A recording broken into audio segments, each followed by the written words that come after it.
The first thing a man learned at Attica was the sound of keys. Not the polite jingle of a single ring, but the heavy clatter of metal, keys that scraped against steel bars, keys that decided whether a door would open or remain shut. The sound traveled down the concrete corridors like a warning. It said, "Stand back." It said, "Know your place." Attica Correctional Facility rose out of western New York farmland like a fortress, its grey walls blunt and windowless, its towers always watching. Inside, more than 2,200 men were packed into a prison built for far fewer. Cells meant for one held two.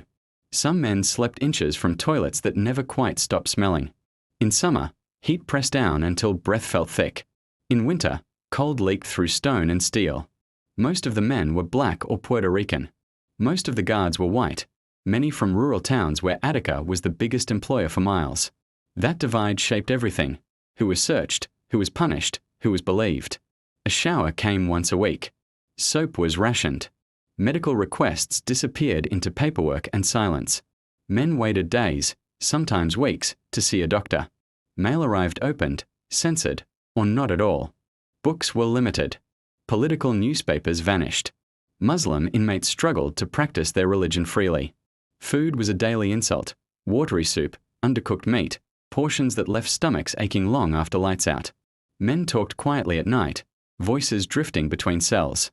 They talked about dignity, about the world beyond the walls, about how Attica was supposed to be a place of correction but felt like a place of slow erasure. By 1971, tension lived in every corner of the prison. The news of George Jackson's death hit Attica like a sudden drop in temperature. Jackson, Black Panther, writer, revolutionary, had been shot and killed at San Quentin in August. Officially, it was an escape attempt gone wrong. To many inmates, it was an execution. His books had circulated hand to hand, pages worn thin, ideas sharper than razors. His death confirmed what many already believed: the system would not hesitate to kill them. On September 8th, a fight broke out between two inmates. It was small at first, raised voices, a shove, but guards rushed in hard. One man was beaten. Others were dragged to segregation. Whispers moved faster than the guards. They're cracking down. They're looking for an excuse.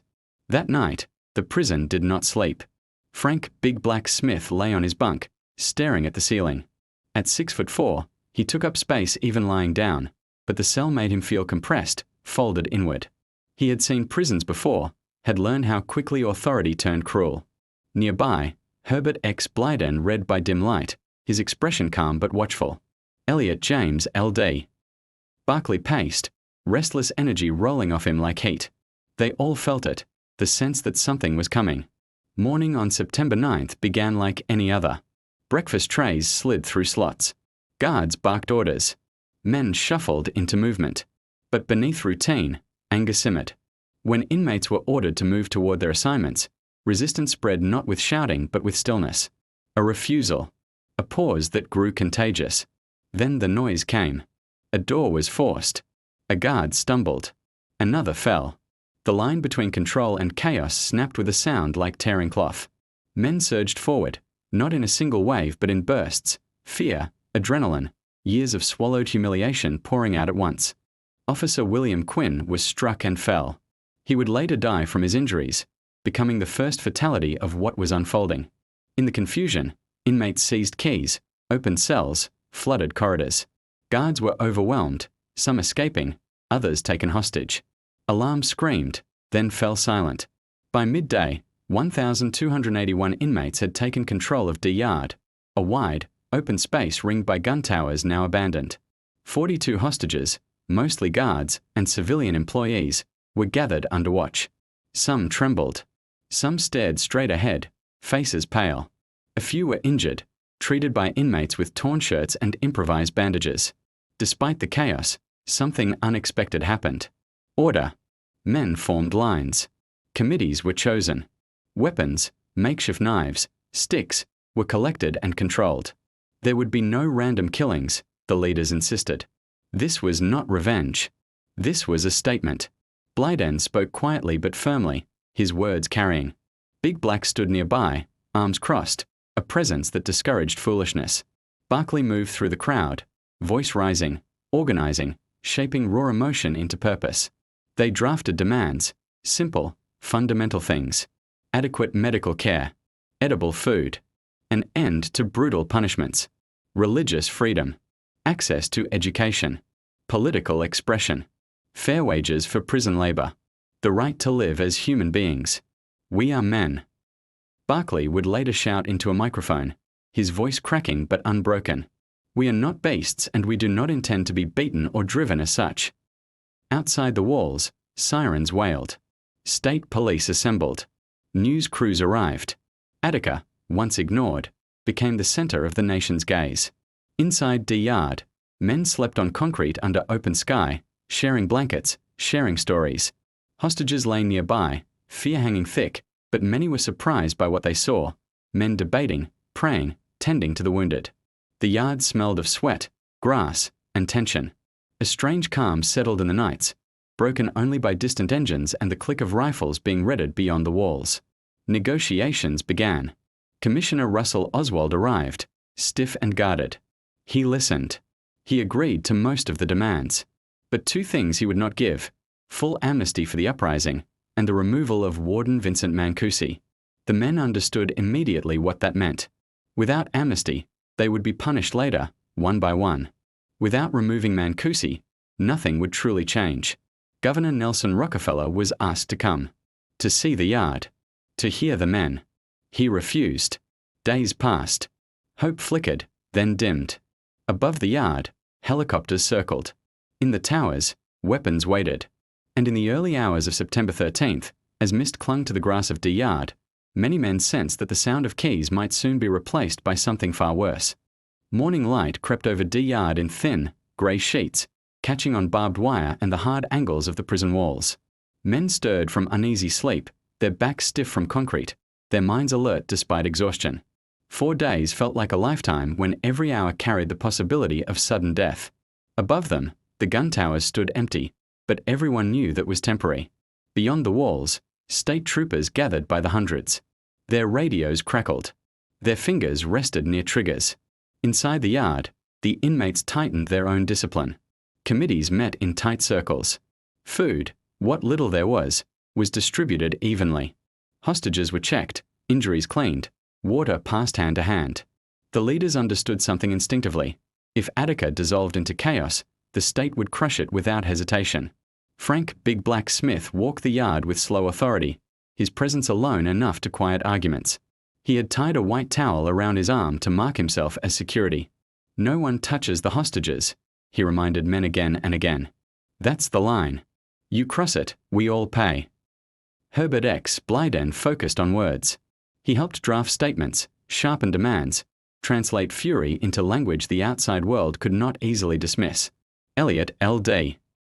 Barclay was fire and motion, his voice carrying over the crowd when resolve wavered.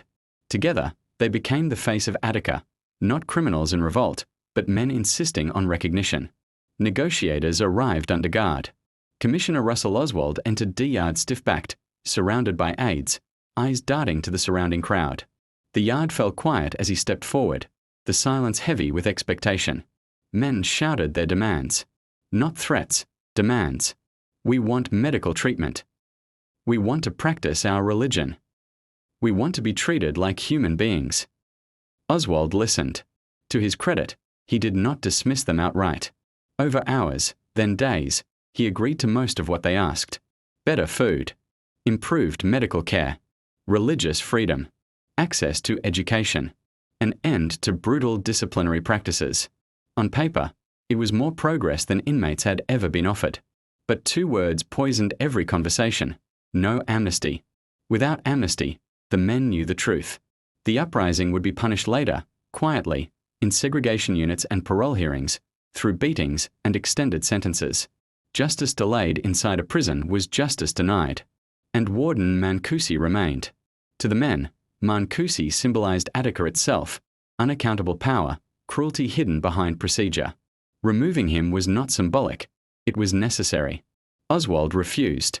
Outside observers began to arrive, men whose presence suggested that someone, somewhere, might be listening. Civil rights attorney William Kunstler walked into D Yard with a wary expression, his hair wild, his voice calm. Journalist Tom Wicker followed, notebook in hand, eyes scanning faces instead of walls. There were others, lawmakers, reform advocates, clergy. For the first time, inmates spoke to the nation without bars between them. They spoke of one shower a week, of untreated wounds, of letters from mothers that never arrived, of men driven mad by isolation. They spoke not as monsters, but as fathers, sons, believers. Wicker listened, stunned by the order of it all. Kunstler challenged officials openly, arguing that amnesty was the only path to peace. In the yard, men gathered close to hear every word, hope rising dangerously high. Governor Nelson Rockefeller's name was invoked again and again. "Let him come here," Barclay said, gripping the microphone. "Let him look at us. Let him see what his system has done." But Rockefeller stayed away. Advisors warned him that visiting would look like weakness. Law enforcement officials urged force. In Albany, calculations were made that had nothing to do with the men sleeping on concrete under September skies. As negotiations dragged on, tension sharpened. Food ran low. Tempers flared. Some inmates whispered that the state was only buying time. Others feared betrayal from within. Each helicopter pass overhead sent a ripple through the crowd, heads tilting upward, bodies tensing. At night, men talked about their families, about children who might one day ask where they had been in September of 1971, about whether dignity was worth dying for. Hostages listened too. One guard lay awake staring at the stars, surprised to realize that no one had hurt him. Another wept quietly, shame and relief tangled together. They had been told these men were animals. The reality was harder to reconcile. On the fourth day, September 13th, fog rolled in thick and low, clinging to the yard like a held breath. Negotiators returned with final terms. Again, most demands accepted. Again, no amnesty. Again, Mancusi remained. The message was clear, even if unspoken. This ends now. Barclay stood before the crowd one last time, voice raw but resolute. "What has happened here," he said, "is that human beings have stood up." His words echoed off stone and steel. In the towers beyond the walls, troopers loaded their weapons. Shortly after 9 a.m., a helicopter appeared overhead, hovering low. Canisters dropped, clanging against concrete before erupting in white clouds. Tear gas swallowed the yard in seconds, burning eyes, throats, lungs. Men scattered blindly, coughing, screaming. Hostages collapsed. Orders barked from everywhere and nowhere. Then the gunfire began. From the walls, from the towers, bullets tore into the gas-filled chaos. Men fell without knowing why. Some raised their hands. Some tried to shield hostages. The sound was deafening, relentless. When it ended, the yard was a ruin of bodies and smoke. 29 inmates lay dead. 10 hostages were dead as well, most killed not by inmates, but by police gunfire. The truth would take days to emerge, buried beneath official lies about slit throats and savage revenge. Survivors were stripped, beaten, forced to crawl naked through mud and broken glass. Big Black Smith was singled out, tortured, burned, brutalized for days. The message was unmistakable. Resistance would be remembered. Attica was retaken. But it would never truly be contained again. The riot shadow stretched far beyond the walls, into courtrooms, newsrooms, and the growing movement for prisoners' rights. The lie of Attica as a place of order had been exposed. The cost, paid in blood, could not be undone. And somewhere in the silence after the gunfire, the echo of a declaration lingered, stubborn and unfinished. "We are men." When the tear gas thinned and the gunfire stopped, Attica did not return to silence. It returned to control. Men lay scattered across D Yard, bodies twisted in unnatural angles, clothing torn, skin grey with residue and dust. Some were already dead. Others breathed in shallow, ragged pools, eyes glassy with shock. Blood pooled in the grass, darkening the ground where, only hours earlier, men had stood shoulder to shoulder speaking about dignity. State troopers flooded the yard, weapons still raised. Orders came sharp and merciless. Face down. Hands behind your head. Don't move. Anyone who moved was struck. Batons fell. Rifle butts crushed ribs and teeth. Men were stripped naked, their clothes kicked aside as if they no longer mattered. They were forced to crawl, coughing and blind, over broken glass, shell casings, and the bodies of the dead. The hostages, those who survived, were carried or dragged away, many in shock, some screaming for the gunfire to stop even though it already had. They would later be told a lie before they ever heard the truth. Inside the prison, Retaliation continued long after D Yard was secured. Survivors were herded into cell blocks under armed guard. Some were beaten as they passed between lines of troopers. Others were shoved into cells smeared with blood, left naked and trembling on concrete floors. Medical care came slowly, if at all. Men with bullet wounds waited hours before seeing a doctor. Some never did. Frank Big Black Smith was singled out almost immediately. Troopers recognized him as a leader. They dragged him from the line, beat him until his legs buckled, then burned him with cigarettes. He was forced onto a table, naked, while men took turns abusing him. A football was placed under his chin, and he was told that if it fell, he would be killed. He stood there for hours, body shaking, jaw locked, refusing to let it drop. The torture was systematic, not chaotic. It was punishment. Word spread quickly beyond Attica's walls, but not the truth. State officials announced that hostages had been murdered by inmates, their throats slit in acts of savage revenge. Newspapers printed the claim without hesitation. Headlines screamed barbarity. Politicians echoed the lie, using it to justify the assault. For days, families of the dead believed it. Autopsies told a different story. Every hostage who died had been killed by gunfire. Not knives. Not sharpened spoons. Bullets, most fired from the walls, from the towers, from the men sent to restore order.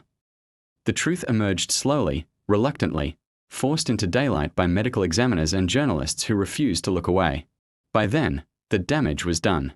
The image of Attica as a place overrun by murderous inmates had already been planted in the public imagination. Inside the prison, silence was enforced.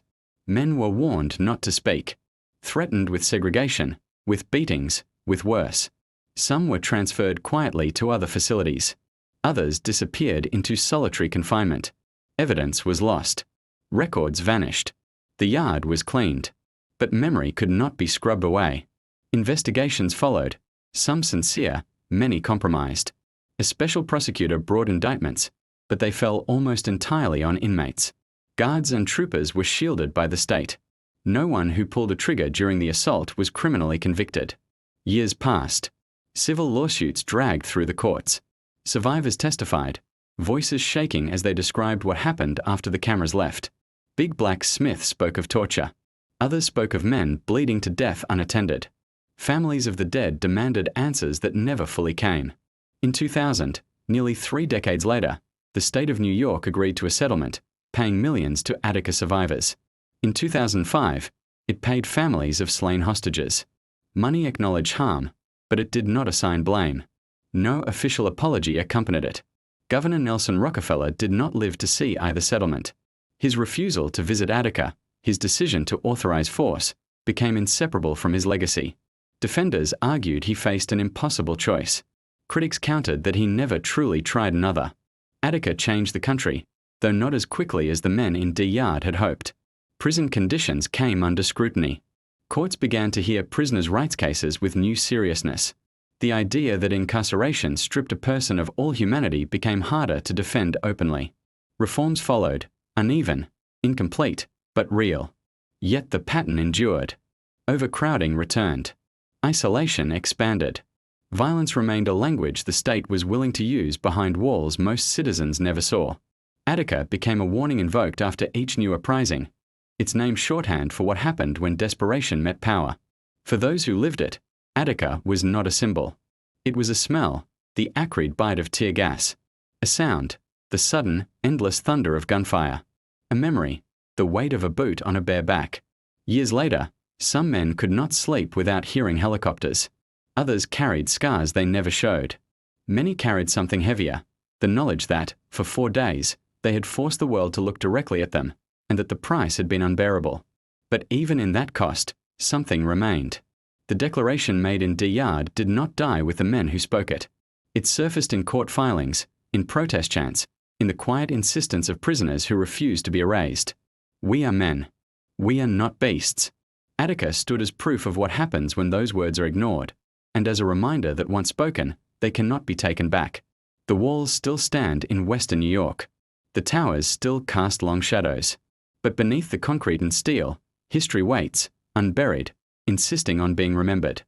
In the weeks after the bloodshed, Attica looked calm from the outside. The walls still stood. The towers were manned again. Men marched in lines. Orders were followed. On paper, order had been restored. Inside, something was permanently broken.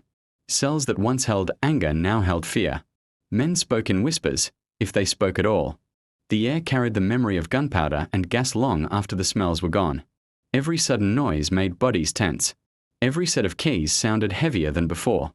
Some survivors replayed the yard over and over in their minds, trying to understand the moment when hope tipped into slaughter. Others refused to remember it all, locking the days of September behind mental doors they never opened. A few wrote everything down, afraid that if they didn't, the truth would disappear the way the state seemed to want it to. Frank Big Black Smith survived Attica, but he did not leave it behind. Years later, he would still feel the weight of that football under his chin, still hear the quiet laughter of men who believed pain was justice. He spoke anyway. In courtrooms. In interviews. He spoke because silence, he knew, was what allowed Attica to happen in the first place. Families of the dead gathered their grief into photographs and folded flags. Mothers stared at autopsy reports that contradicted the headlines they had first read. Wives learned that the men they lost had not been murdered by prisoners, but by the state sworn to protect them. There was no version of the truth that made the loss easier. The lies unraveled slowly. Medical examiners testified. Journalists corrected the record. Evidence emerged piece by piece, each fragment chipping away at the official story. The image of inmates as savages collapsed under the weight of facts, but by then the correction never traveled as far as the lie. America moved on, as it always does. New crises replaced old ones. New prisons were built. Politicians promised toughness. Attica became a reference point, a cautionary tale reduced to a name spoken without detail. For many, it became shorthand for chaos rather than a lesson in neglect.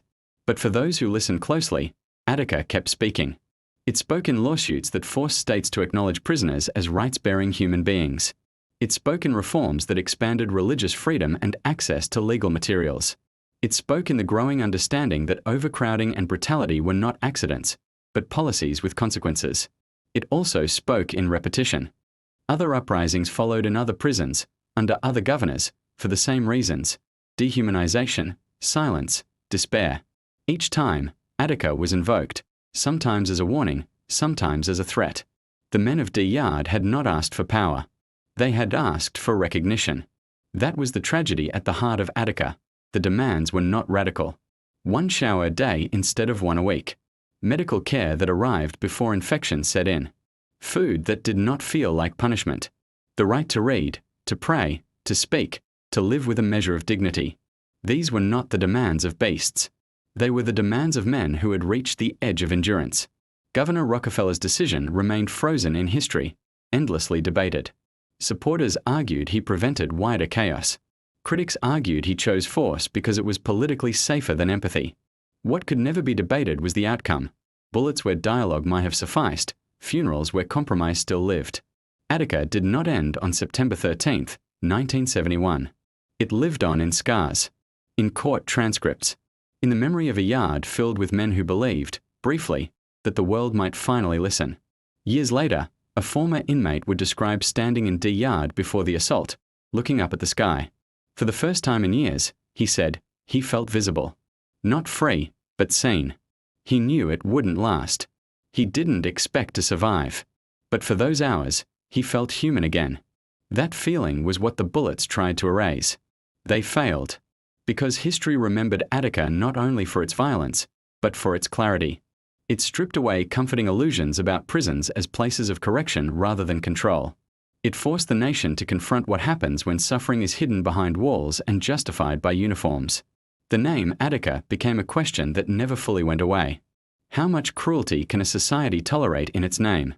How long can dignity be denied before it demands to be heard? In Western New York, the prison still stands, solid and quiet.